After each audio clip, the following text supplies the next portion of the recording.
Hey, everybody. Welcome to Camel City Chat. I'm your host, John McPherson, and I'll tell you one thing. I can't rest because I need a guest.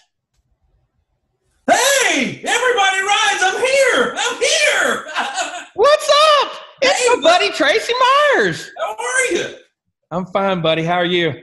Oh, I got to come down off that caffeine. You like my background? Backdrop, man. I love It's that. backwards, though, but, you know, it's there. It looks good. So I'm in the garage, if that counts. It does count. Man, I'm so glad you agreed to do the show. I mean, we've known each other since, what did we say, 94, 95? Yeah, that's about right. There was a disco party at one of our houses.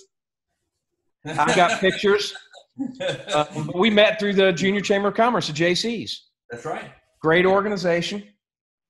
Met a lot of people in Winston because of it. And I'll tell you, honestly, it's I'm so glad that you agreed to do the show today. We're going to have some fun and talk about Winston-Salem and everybody rides and Frank Myers Auto Mart. Let's do it. You're going to help me out. I'm going to be on one of your commercials here soon if I keep that up, aren't I? Anytime. All right. So you know that I'm going to ask you 3 questions as we get started today. Let's go. All right. Question number 1.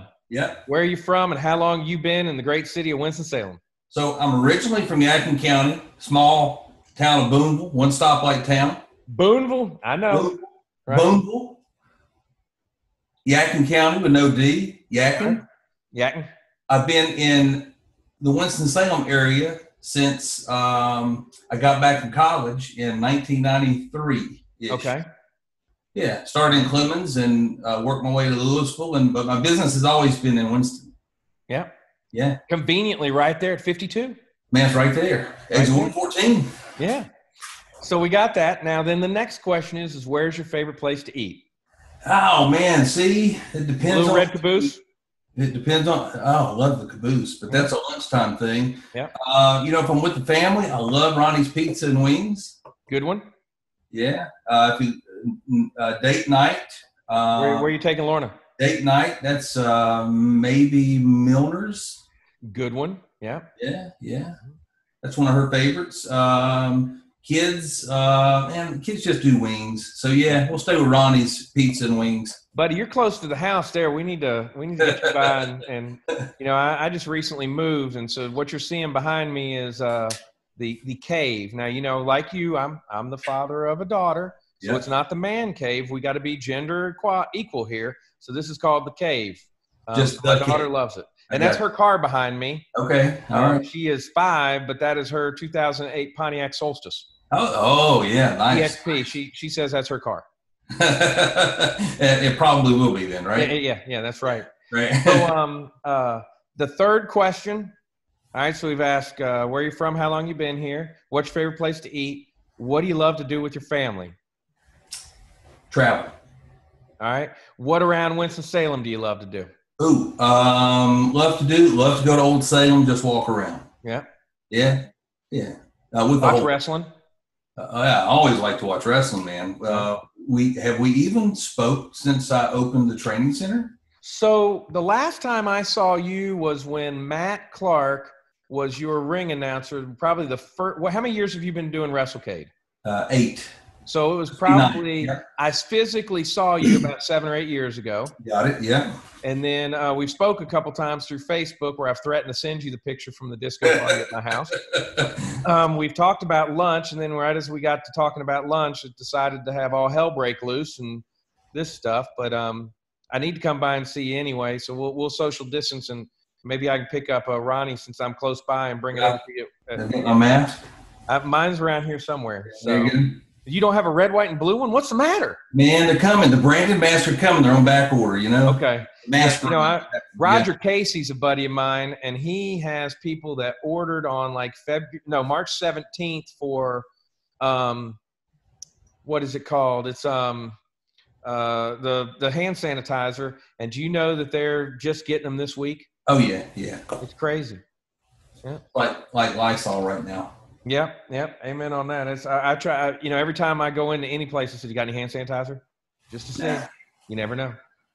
All right. So let's go back a little bit. You're in Yadkin County.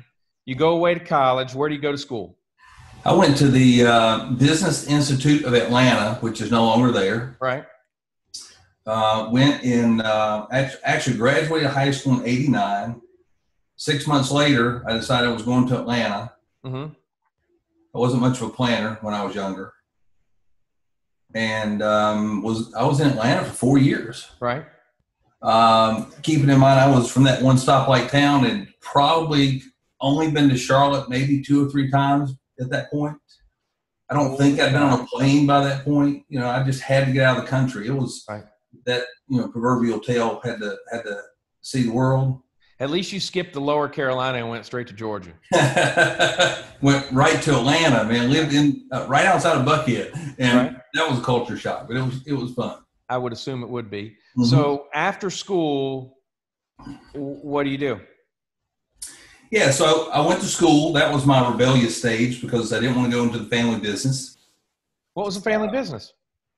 Well, that was automotive. Really? Frank Myers Auto Maxx, really? No. Yeah. I didn't know about that. My great-grandfather started the first Frank Myers store 101 years ago this year.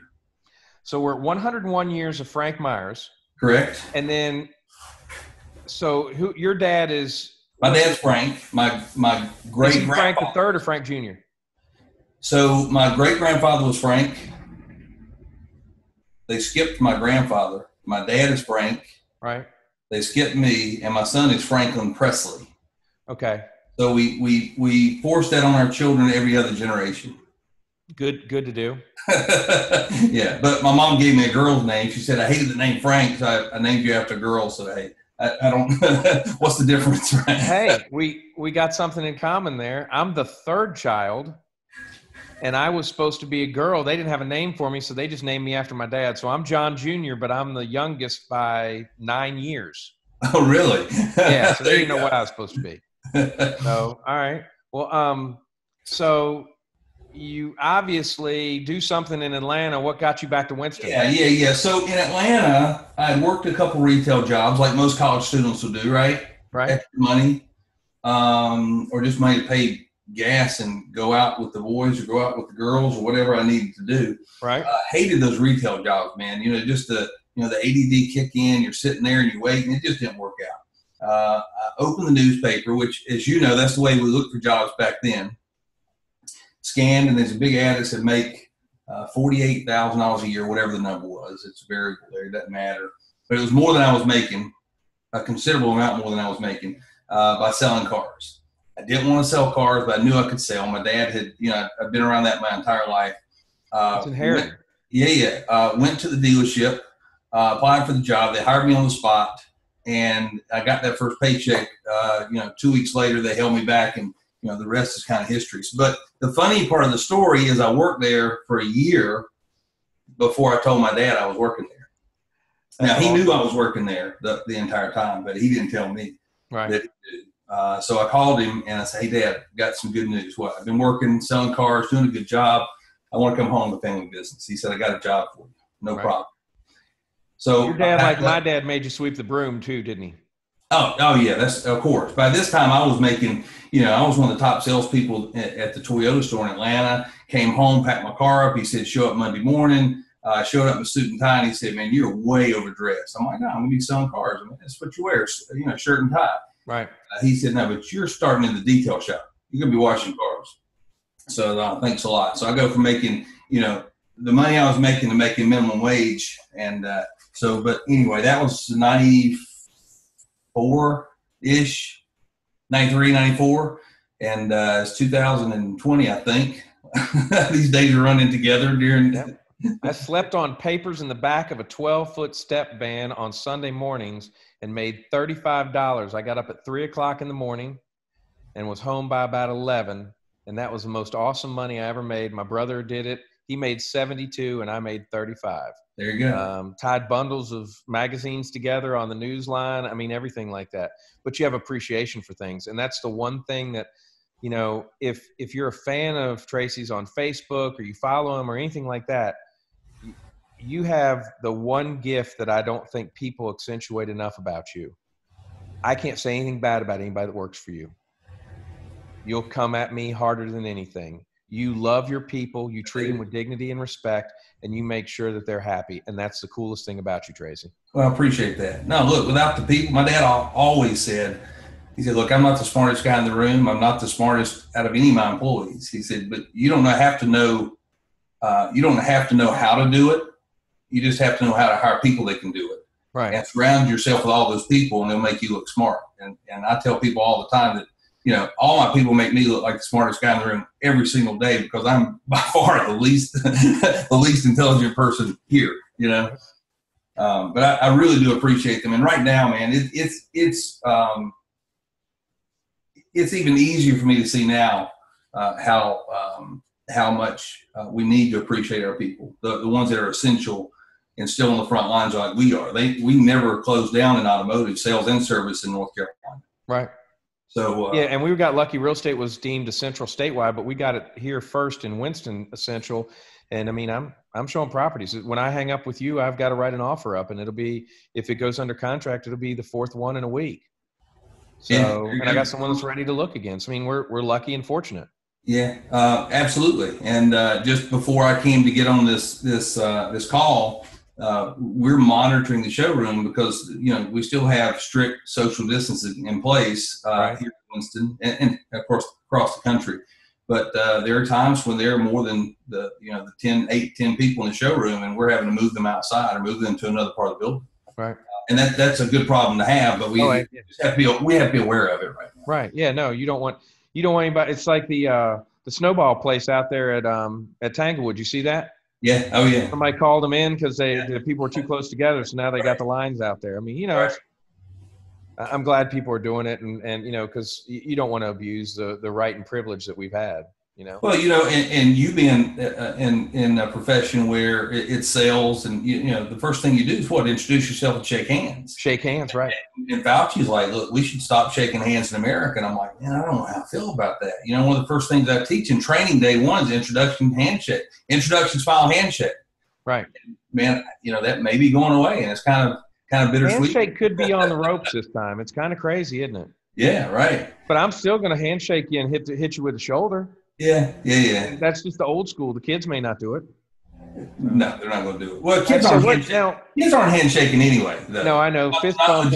Handshake. Yeah. My son's like, Dad, that's what old people do. I'm like, okay, all right, got you. Yeah, every wrestling match starts with a handshake. Remind him about that. That's his favorite thing. So That's right.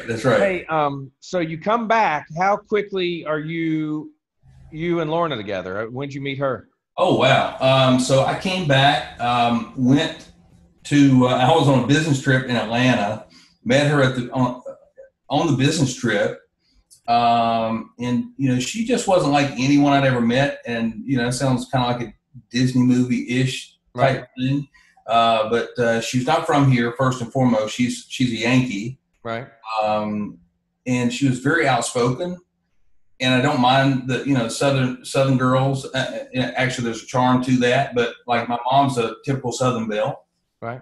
My wife wasn't that. She's more that now because she's Southerner now. But man, so anyway, we dated long distance for like 6 months, and it got to a point where that relationship had to end or go to the next place. Right.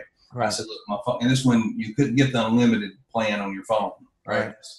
The phone bill was $300 and $400 a month. And I said, look, you got to move here because I've got a career, you got a job, or we got to end this thing. And she came here sight unseen. She'd never been. And I thought once she got here, she would hate it. And that where was she from? She's originally from Boston, but I met her in Atlanta. Okay. So she was, she was. She's not a Patriots fan still, is she? No. Okay, good. I was, that's almost divorce material. That would have been a deal breaker, right? Yeah, right. Yeah. But you definitely, to use the football vernacular, you definitely outpunted your coverage, by the way. Right. She's an awesome lady. She got here and she loved it here. And I asked her after about a week, I said, what do you think? And she said, there's no traffic and everybody's so nice and they hold doors open and, just it's going to take some getting used to. And, she's been here ever since. And now she fries everything just like every other Southern person does. So, and she didn't understand why we put sugar in tea and fried everything. And now she puts sugar in tea and fries everything. So it's all good. Dude, my wife is from Kansas. If you go back to Kansas, it's like, can I get some sweet tea? Oh, well, we'll bring you sugar. No, it doesn't melt. The same. It is not the same. No, right? Hey, I just want to touch on them real quick because it's kind of interesting. Your daughter, Maddie, all I can say is, holy cow.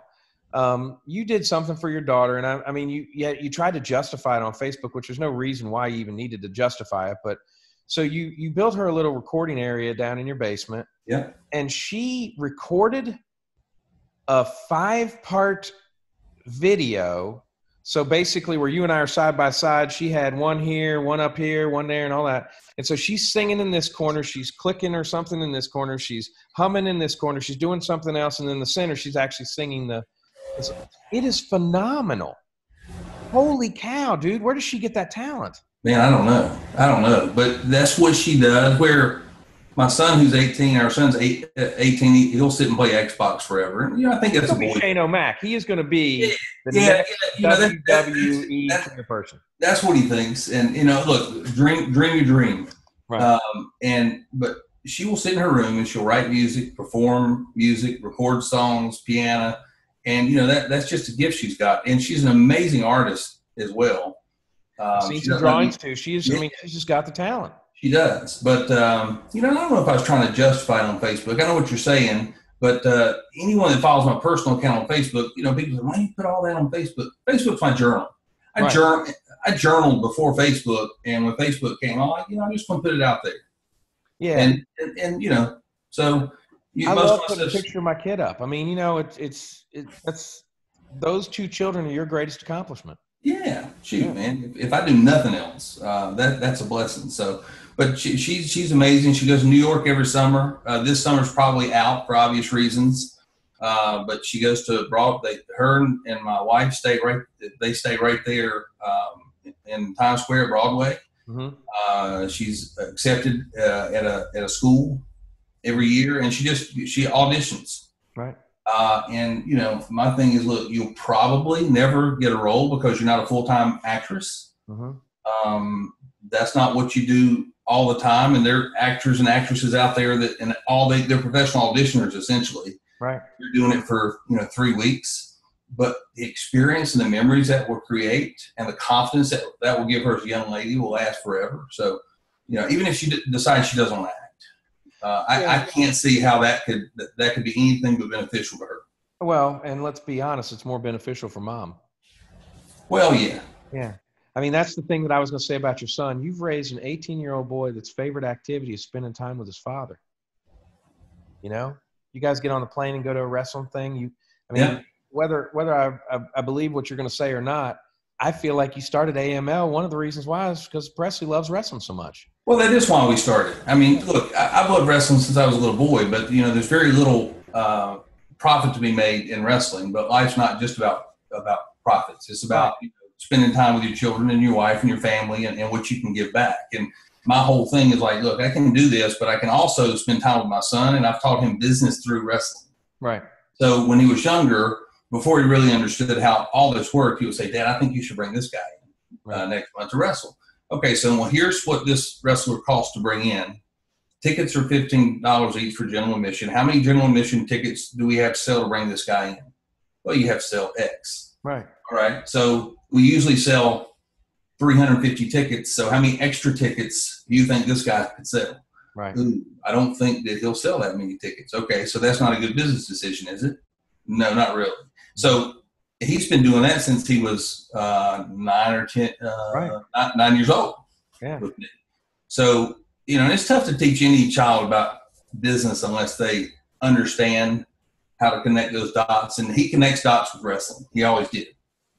So while we're on the subject of wrestling, because let's go. What is AML? What is WrestleCade? And I mean, every year you're threatening that it's not going to happen, and it's going to. Well, we're going to talk about a long lost relative that begs you to do it, and we talk you into it again. So what is AML and what is it? What's going on? Yeah, so AML came from WrestleCade. WrestleCade is the parent company. Year one, WrestleCade was going to be a day of wrestling, 8-9 matches, fundraiser for the Salvation Army. Right. It turned into, and there were 2,000 people there, which is about 1,200 more than we thought would be there. quite frankly. Oh, admit it. It's probably about 1,900 more than you thought would be there. But probably the first year. Right. Well, then it went to 2 days, and then it went to 3 days, and we're going into year 9, and we're one of the largest 3-day wrestling conventions in the country. Right. What a lot of people don't know, because we really don't put it out there enough, because, I'm all for pats on the back, whether it's, if you don't pat yourself on the back, other people rarely will, right? Right. Especially if it's for a good cause, I should say. But, we gave, as of last year, it's $35,000 to the Salvation Army. We're bringing in 7,500 people from around the world. We have people come from Germany, Australia, Canada, UK, to Winston-Salem. We sell out the Marriott and the Winston-Salem. Downtown Winston-Salem. We sell out the Marriott and the Embassy and a lot of other hotels, because we fill those up. The Benton, we took over both floors of the Benton 2 years ago. And look, a couple of years ago, we also, the city tried to go up, and this is the long story that we'll make short, right? No. They managed the Benton, they managed the Marriott, right? Don't manage the Marriott, but it's under the Twin City quarters. The prices went up significantly when they gave us the contract. Didn't make a lot of sense financially for us. We weren't upset. Look, I'm a business person. I understand how it works. However, when we went in year 1, we were under the understanding that that was the slowest weekend of the year for the Marriott. Right. And the Benton was never open Thanksgiving weekend. That's when it is. Weekend after Thanksgiving. The employees stayed at home, which I get that too. So we had taken the Benton, took the whole thing over. The Marriott, the Embassy sold them out, and they were going up, not a little, but a lot on the prices. So we said, look, we can't do this. However, we had some really good sponsors that came in. They said, we want to keep this thing going, if not for you or for wrestling, for the Salvation Army. And the city, and the folks at the Benton came back and said, look, we understand. Let's work together. Let's make this thing work out. And we came to agreement. So we're still here.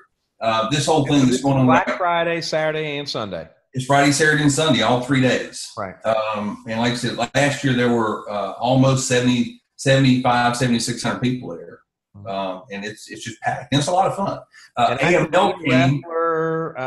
You have private events where it's like, you sell out 50 people to meet a wrestler. Yeah. So I take for granted that people know what a wrestling convention is. So we bring in guys and girls that wrestled 30, 40, 50 years ago.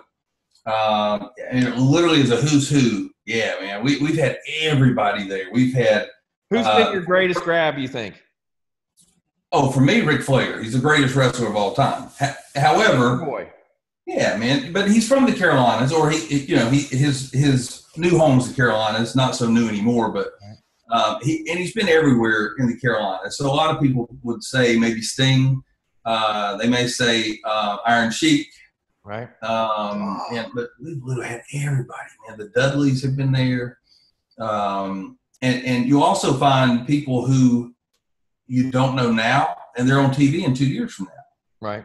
So if you're an avid television wrestling watcher, you'll say, oh, my God, I know this guy under a different name, but he was in Winston-Salem, 2-3 years ago. And then we get to show the match all over again and say, you saw this person. So, it's kind of really, like you go to the Dash game and they got the pictures of the guys that were here before they went in the big game. Exactly. Yeah, exactly. And look, we it's 3 days. We have Q&A sessions, live wrestling pay-per-views. It turned into a pay-per-view 3 years ago. So you can watch the main show I hate to call it the main show, but the live wrestling show on Saturday night on pay-per-view. So, it's turned into another company, another full-time job. Man, and it's an exhausting 3 days with literally like 4 hours of sleep over 3 days. Right. But man, it's a lot of fun. And then, then you got the wrestlers saying, I saw this last year, you had a wrestler that people, there's a lot of passion in the wrestling community, and people got mad because someone didn't show up, but you had nothing to do with it. Middleman. And it's ridiculous, Yeah, but fans aren't supposed to know really how it works, right? So, in the grand scheme of things, we're like, and this is a very crude example, but essentially we're a wrestling flea market, and we rent spaces to the vendor right, to bring their goods in to sell, and their goods is the wrestler. Right. And and we charge admission to get in, but they handle that wrestler. That's their I might good. pay $10 to get an autograph from the Sheik. Right. You'll pay $15 to get in the door, and then it's a la carte. Right. The guys you want to meet, the girls you want, they're all there, and you pay what they charge. It's on them, and some are too expensive, and some are just right, but that's all set by someone else. Right. All we do is provide the platform, but the fans aren't supposed to know that, really. Right. So we're the ones they're going to get mad at. Yeah. It's like when you buy a new Honda. You buy a new Honda, you're not going to get mad at Honda. You're going to get mad at the dealership you bought it from. Correct. So that's your hobby. That's that's my hobby. That takes me about as much time and work as the car dealerships. Yeah. So let's talk about this. All right. Frank Myers Auto Mart. Everybody rides. Obviously, you are a used car sales shop in a sense, but you also have service. You also have a lot of things there. I mean, you're like a premier used car shop. And so tell me about it. And if that's insulting, please tell me. I guess one of my big questions is what's non-commissioned sales representatives, all those kinds of stuff. So tell me about your mantra of Frank Myers Auto Mart and all that stuff. Sure. So when I bought the store in 2006 from my father, I realized that by this time I had come around to to automotive as a career. Right. Obviously, because I bought spending money now, buddy. Yeah, right. However, when I bought it, my dad was still paying commission to everybody, meaning 100% commission. You ate what you killed. Right. And the weeks were 75, 80-hour weeks for sales, which once I did it, one of those things. But I kind of saw a turn in the industry in general. Turnover was extremely high because of the hours and commission only. Right. And once again, I still work commission. I like commission, but you probably know this, that doesn't fly with a lot of people anymore. They like the stability, and I understand that dynamic. So when I bought the store, first thing I did was change the pay plan. We put our team members on salary plus bonuses for execution. So essentially, if they provide good service to the customer after the sale, we follow up with that customer, and based on the marks that the customer gives after the sale, that's how they're paid. That's how their bonus level works. Right.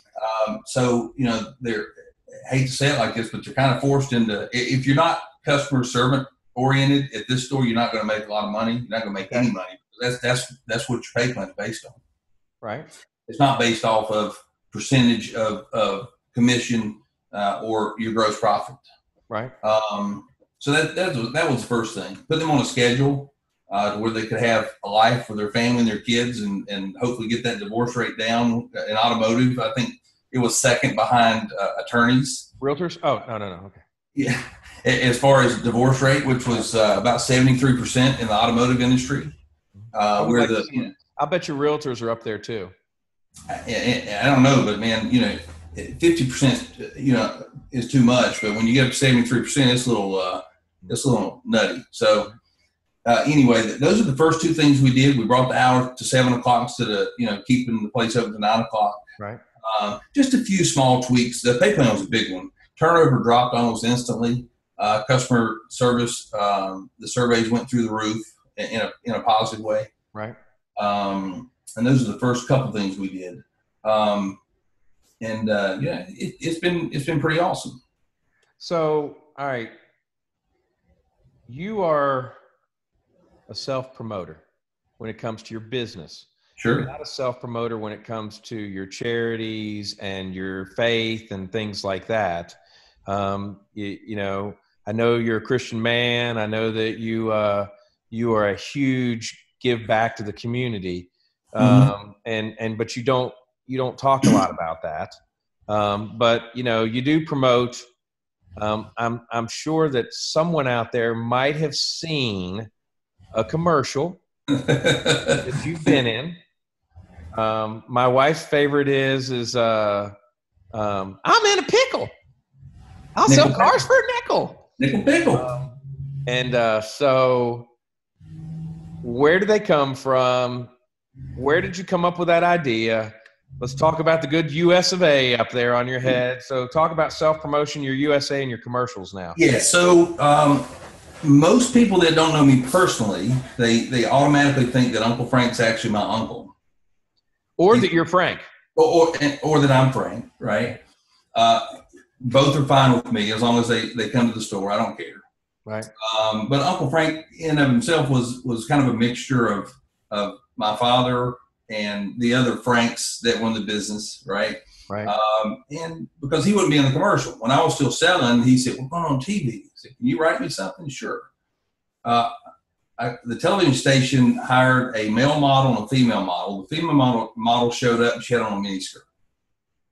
Very mini miniskirt. Okay. My dad pulls up. He says, "What is this?" I said, "Well, that's the spokespeople for the commercial, for our very first TV commercial." And I was a kid. He said, "No, you can't put that crap on television." I was like, "What?" He said, "You can't put it on television." Well, by this time, we paid the camera crew for like an hour already. They charged by the hour. Script's written. I just add, "Okay, you guys are finished. Thank you very much." I get in front of the camera. And I found out it's very hard to play. For me, it was very hard to play myself on camera because you know me on personally. Right. I'm pretty soft-spoken, lower-key guy when I'm in regular mode. Uncle Frank is a character. Uncle Frank is a character. Like Howard Stern is a character. Yeah, and the me in the commercials with the hat, it's a character. Now, is that a part of my personality? Absolutely, 100%. And I have fun with it. I write all the commercials. Right. I try, if there's something topical, to make it topical. Like we've done election stuff. We've done a few things we probably shouldn't have done. You got in trouble for one of them. I forget what it was. It was a lady laying on a car. Who was that for? Yeah. So, the backstory is. You don't have to say if you're not allowed to, do that. No, I am, because look, we came to an understanding, the folks who were fairly angry, but the kind of the backstory is I was a huge fan of Monty Python and Benny Hill growing up. Oh God, Benny Hill's the greatest. Fantastic, but they always dressed as women, right? And I like vaudeville, and they dressed as women. Right. I've been a woman, 35, 40 times in my commercials over the years. Right.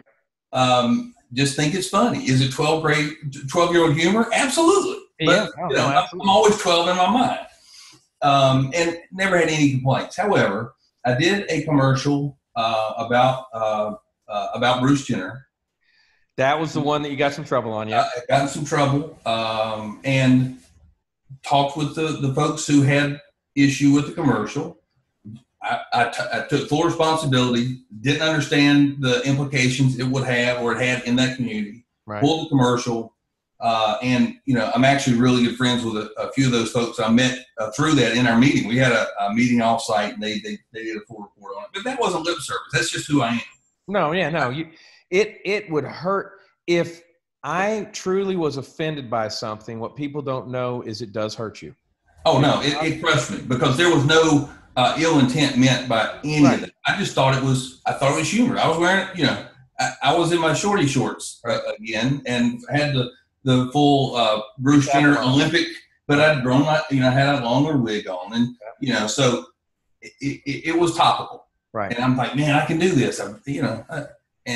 But ended up not being very funny. But no, I got some heat from that. But the reality of it is in marketing, and I think at heart I'm a marketer and a promoter. Yeah. Rule of thirds in marketing is really what works. A third's going to love it, a third's going to hate it, and a third's just going to turn it. And if you're not dealing in rule of thirds in some capacity, then it's probably just too vanilla and it's going to bypass everyone. Right. And what's the other one? Puppies, babies, and sex. Yeah. So babies will use kids. Yeah. A young man that is probably 5 years old with a big old oversized hat on that says "Everybody Rides." That can't be Presley. That's Presley. He was 3.5 when he did that and couldn't even form full sentences. That took about an hour. And Randy Ferguson was filming that, and God bless Randy, because we were about an hour and 20 minutes in on a green screen in a hot studio with all the lights, and this little kid was on a box, and it was like like a parrot. Everybody rides. Everybody. We just wanted him to repeat. He could repeat if he wanted to, but it's like a parrot. They don't want to. When they don't want to, they just don't. Right. And he finally got so frustrated after about an hour and a half. That's when that one line came out, and we've been using that for almost 15 years. Crazy. And it's like Mikey. We tried to. I said, you know what? When he was 6, I said we're going to do an updated version and just update it every year. And people started asking, what happened to that cute little boy in the commercial? Oh no, he's still on there. Same kid. Oh no. We haven't seen him lately. So I said, it's Mikey syndrome, right? They want to see that version of that cute little kid, the 3.5-year-old version. Where did Everybody Rides come from? I mean, it not only was a slogan, but I mean, it's a whole program. If you go to your website. Program, yeah. And I tell people all the time, well, I guess everybody don't ride. I'm leaving without a car. Well, Everybody Rides is a program, and we offer financing for everybody. Right. We can do that because we actually own a finance company. Right. And so over the years, and my dad started this, not the Everybody Rides program, but just we got frustrated because we didn't have the financing from the captive lenders that new car stores had, and never will for obvious reasons. And we didn't want to be a buy here, pay here, which generally, not always, but generally and typically sells a much lower end car. At an inflated price, and you try to be very fair. Correct. Yeah. So he said, look, there's an opportunity here because there's some really good people, and I kind of hate to say, and bad things happen to good people, even though it's true, but everybody's used that forever. Right. There are instances where things do happen and it can't be controlled. Like right now, there's a lot of really good people who will have good jobs again, will make good income again, will pay their bills again. But right now, their credit's going to take a hit, right? And in 90 days, when their ride busts, they're not going to be able to get a car, as we say, nicer, newer car anywhere. It'll have to be buy here, pay here, or borrow their mom, the backup car of mom and dad. So that's where our finance company came from. That's the customer we want with that finance company. However, since then, we have credit union financing, which is nice to have, and any lender that other than captive lenders like Nissan Motor, or GMAC. We don't have any of those for obvious reasons, but we have everybody else. So I want to. I've had you on for a little while here. I want to get you off because I know you probably got another meeting coming soon. Yeah. I want to talk about 3 or 4 different things before you go. One is Car Guys. You've been in a movie? Yeah. It was called Carmen. Carmen, thank you. Sorry. No, that's all right. I watched it. Yeah. When it came out, I watched the debut. Well, I appreciate that. Well, you said watch it. I did. Well, here's the thing. And here's why one of the reasons I love this city so much. They do support their own in most cases. And a lot of cities don't. Right. I know dealers in cities all over the country. And, they just don't support local business. Not like they should, but when that was going to be debuted here, it debuted as a lead-in for the Super Bowl. Right. And that's a network decision, not our decision. But nonetheless, and of course, we did have help from the Super Bowl coming right after that, but the ratings were huge. Right. And we were real fortunate. But I was on a plane talking to the guy next to me. He asked me kind of like we're doing, so it's a West Coast trip. Tell me your story. Told him the story. He said, man, you got a really good story. You ever thought about, a documentary? Like a movie? Well, yeah, kind of, sort of. No. Okay, well, if you ever change your mind, here's my card. Well, okay, here's my card. Call me. Never thought anything of it. I thought he was being nice. Right. Literally, his assistant called me, might have been a couple months after that, and wanted to set up a meeting. One thing led to another, and next thing I know, the camera crew wanted to come out here and shoot the documentary. The only caveat for me was that we'd been pitched reality shows in the past. And we actually turned down Car King, go exotic. I know, but we turned down 2. I got to keep selling cars, right? This way I make my living. I got 2 kids. It all looked like he hauled the car lot. Right. And that's not what we wanted, right? The commercial, folks, it's a real business. Yeah, right. And look, even though the atmosphere is totally different, and it's like we say in the movie, the colors are bright, the music's loud, everybody here is a little over the top.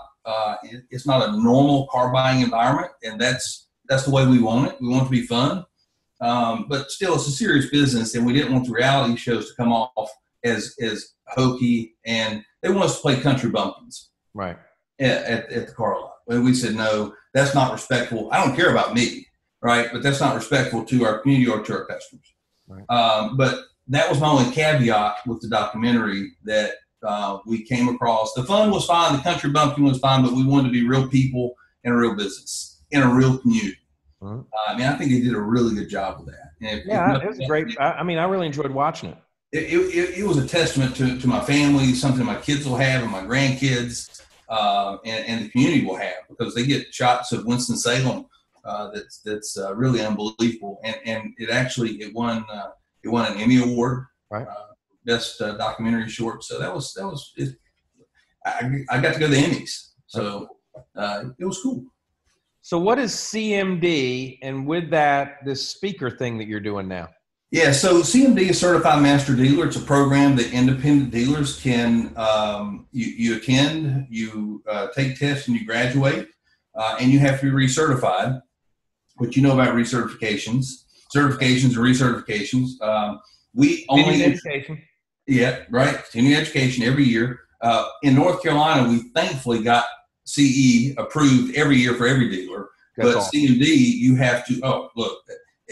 We weeded out a lot of trash, and we needed to with that, but it took too long. It should have been done like realtors. I don't know how long you've been doing it. They just did it for the general contractor's license too in the last couple of years, and that whole program started in Winston-Salem. Really?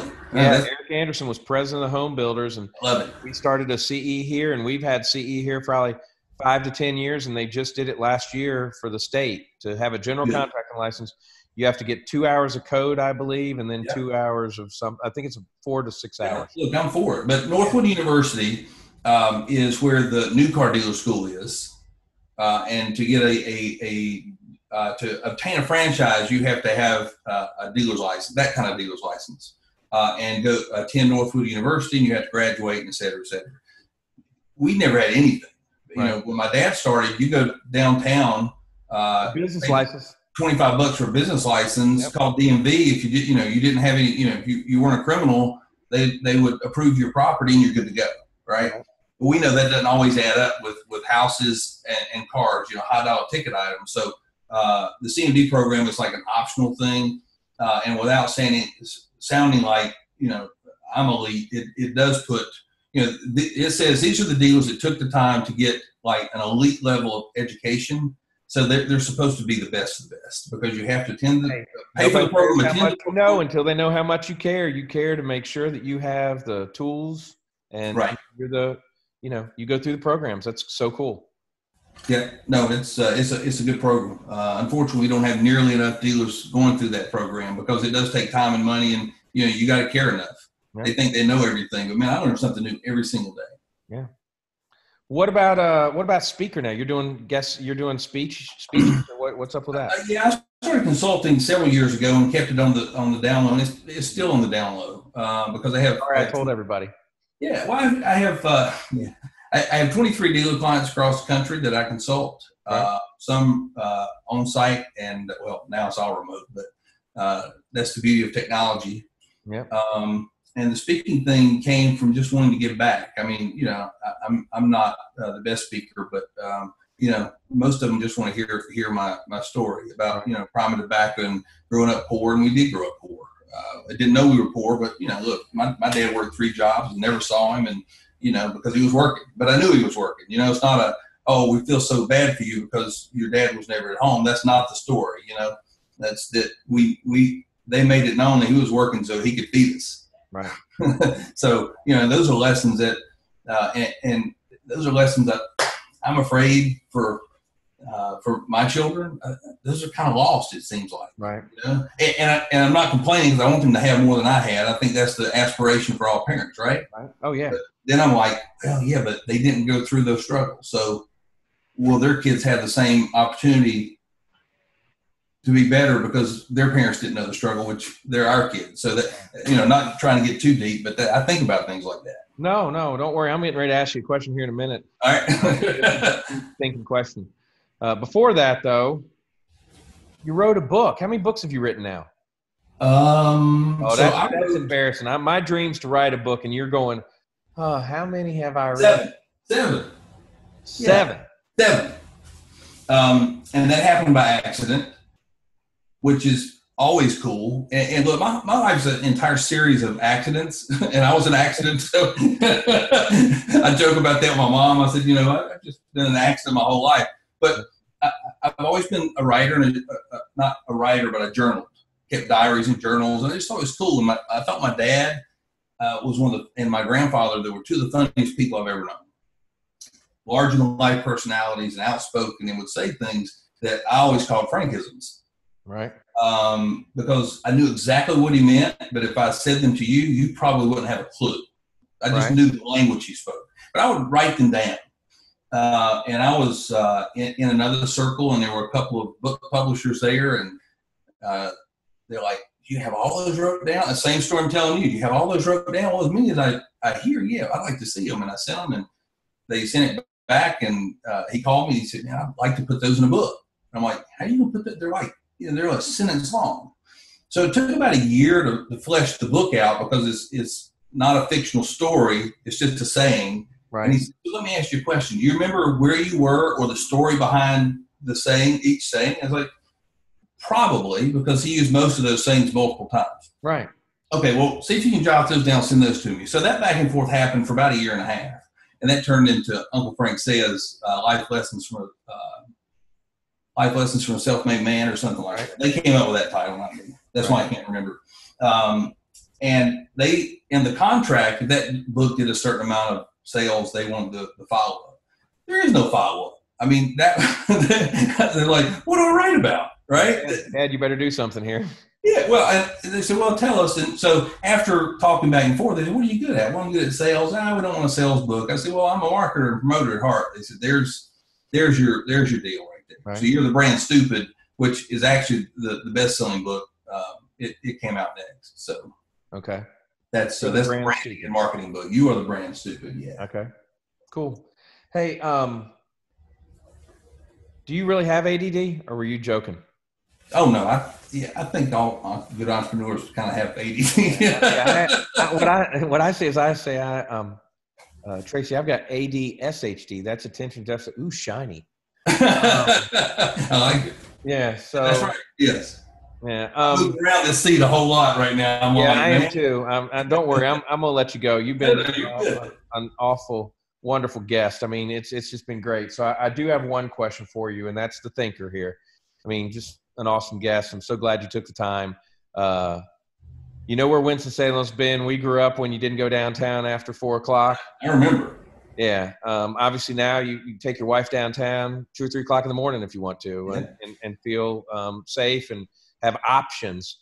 Where do you want to see your city go over the next 4 or 5 years as we come out of this social distancing? Yeah, well, that's the first thing. We get past this, which, praying and hoping that that's and expecting that's a shorter term than longer term thing. But here's what I see, and I love downtown area. I'm so happy about that. My wife and I spend a lot of time down there. I hope that the rest of Winston-Salem hasn't been neglected, and part of me feels like it has. My businesses are on the bad side of town. They're not really, but I don't feel like we get a lot of attention over here, and probably everybody probably feels that way. But I hope the rest of the city doesn't get lost because so much has been invested money-wise and thought process-wise in developing downtown. So you'd like to see it stretched out? I would, yeah. At least let's have a conversation about it. And I don't mean coming in and cleaning up an intersection and planting some bushes. I mean, that's great, but I mean real development. Right. I know from experience that our corner, where our store is, we have 4.5 acres. I spend an insane amount of money to keep my 4.5 acres looking presentable and like a legitimate, clean, we're open business. Right. And there are other businesses at the intersection on the same corner that they don't look quite like that. And it's just factual. And there's not a lot done about that. And look, I know there are businesses that are more fortunate than others and make more money than others. I get all that. Right. I just think that time should be spent and that thought process should be put into other parts of Winston-Salem. Yeah, I mean, I know where you are because we used to have the guy that worked on our trucks was across the street. Yeah. Paul, it was a Vestals. Remember when he was over there? And he would come and work on them at our place. And this is back in the 70s and 80s. You know, it's, you know, you got cooks up there. Now, I will say that the school going in has been great for that intersection. Absolutely. But you are the white elephant. I mean, it's just like, whoa, where'd this come from? I mean, you know, you've got the posts in the ground and, you know, bright paint. I feel like that you've got some former Navy people there. They're painting something every day, you know, because if it doesn't move, you got to paint it if you know, from the Navy. And so it's just, it's amazing to me, exactly what you say. You do stand out there. It would be nice if some of your neighbors maybe did the same, or as you said, coming, you know, you come out that way. It seems like that there is a break. And then of course, few more exits up, then we get to University, then we get to, you know, North Carolina. You got to have 4 syllables, right? But I think the one positive for you is that you do have a lot of traffic that are going up and down 52, going to and from work from our northern side, and that's got to be beneficial. But yeah, is it a park that's out there? Is it what is it that, you know, I mean, you got a good park down the street, but what is it that we can get people congregating out there, like maybe an amphitheater or something? Yeah, well, the folks are over here, and it's just discouraging. And I know we've gone long here, and I tend to ramble, so forgive me. Fine. But I bought the building across the street, which used to be a lumberyard. Right. Can't remember the name of it, but it used to be the marina before that. Right. And it was a steel building, massive steel building. And it was 4.5, 5 acres there. It was up on the hill, but it had been sitting empty since they left. And I'm talking almost a decade. So the steel building had rusted. Plants were growing up through the asphalt. The fence had rusted. The gates were closed. I mean, like a prison. Right. So I bought it simply because I got tired of looking out my window and seeing it. To clean it up? Cleaned it up.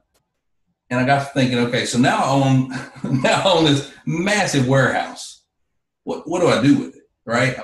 And of course, we have, other than the car dealerships, we have real estate investments and things like that. And we fix up a lot of Winston and try to.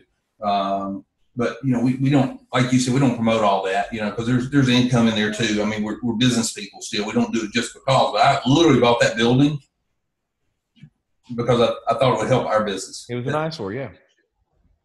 But I got to looking and I said, you know, I can turn this into a rec center. Ceilings are tall. I saw basketball. Some selfish reasons, I could open my wrestling training center there. Multi-use is what they call it in the city. Right. I spent over a year and almost $300,000 trying to get that approved. It's hard with the city, isn't it, brother? And I didn't get it approved, and just washed my hands. $300,000 later, and sold the building. Now, thankfully, the folks that moved in, awesome people. They understand beautification and keeping, you know, the property looking good. It looks, oh my God, it looks so good. I'm so happy to look out the window now. However, you know, I was looking for a place for teens to come, and I just want to put a serious investment in it. Right. But it just, you know, it was so difficult. They wanted one bathroom for every 5 people. Not really, but it seemed like that. And then you build the extra bathroom. Well, you know, you need another half bath over on the other side. I got a buddy of mine that's got a PB place over in the the area over near Haynes Mill. Yeah. I mean, excuse me, Hanestown over off Stratford. Okay. He's renting to a plumber. For it to be approved, he has to put in a bicycle rack. Well, somebody might want to ride. No one's going to ride their bike to a plumber to ask for help. Correct. So, I mean, there's a lot of things out there, but I mean, they work with you. That's the good thing. I mean, I will say, inspections and Dan Dockery and stuff like that understand, and they do their best, but sometimes their hands are tied. No, look, and Dan was great. Yeah. I talked to our representatives, brought them out of here. If nothing else, I'm, a salesperson, sold them my vision, and they understood it. But finally, one of the reps called me back and said, look, can we just level with you? I said, well, I spent $300,000. That'd be nice. Yeah. We just don't want a multi-use building. If you pick one use of the building, you'd have a better shot at getting this approved. Right. Because that's, on paper, that can be misconstrued in a lot of areas. Well, that doesn't work because, if I have this building was like 21,000 square feet. Right. I don't need 21,000 square feet of basketball court. It almost has to be, had to be multi-use. Right. But anyway, it came out okay. The tenant in there is good now. The corner looks fantastic.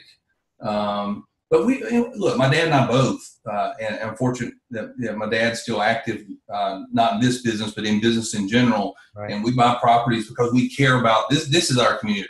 Right. I mean, look, where I live, that's one community, but I spend more time here than I do at home. Right. So we buy properties, all the way up down Germantown, Patterson, all the way around us. We just, the properties I get tired of looking at, I haven't been able to purchase them yet.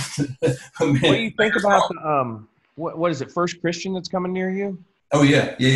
A buddy of mine, Travis, was over there cutting down trees probably about 3 or 4 months ago. That's huge. It's massive, yeah. I mean, and it's going to be so good to see those buildings the right way now again. I agree. Yeah. I agree. We bought several shopping centers up Cherry Street, and those are older buildings, but the roofs were falling in, the asphalt was non-existent almost. They just looked really bad. But we bought those, gutted those, refaced those, new asphalt. And even at that point, and these are the things I'm talking about, let's look at the rest of the city, right? Right. You have to keep that because it's on Cherry Street, and there's nothing wrong with Cherry Street, but, it's not the mall side of town, right? You have to have a little rent there. Well, when you take out, they said, okay, you can't put hair salons there. You can't put small churches in there. They gave us a list of things that couldn't go in the shopping center. That took out 75-80% of our tenants because the office space was so small in this little strip center. Right. Like there's almost nothing left at that point. So that stuff's really, really frustrating, and their hands are tied. And I don't know how to get that fixed, but God knows we really have tried because those businesses don't have anywhere to go, so they end up at the flea market. The flea market's fantastic, but they could have real storefronts if the city would just bend just a little. Well, I will tell you that, like I said, I'm essential because of the fine folks that, involved with the city. Correct. And the aldermen. I think you'll agree with me on this. You can get a phone call and an answer, and they're very helpful, but you're right. There are some restrictions that have been put into place to try and, address some things. And those restrictions, sometimes people will look by, and other times you'll get somebody that's their one thing that they're the most concerned about. Yeah, you're right. But look, it's not a quick race. It's a journey. We won't stop. We'll just keep trying, and that's all we can do. But man, I love this city. This city's been good to my family. 101 years now. We've been serving this community in some capacity. We can't make everybody happy, and God knows we don't need to try. You can't. Nobody can. Yep. And that's where a lot of business owners fail. They just, they try to be everything to everybody, and that's not who we are in any of our businesses, really. Yeah. But we'll just, keep living the good life. And everybody rides.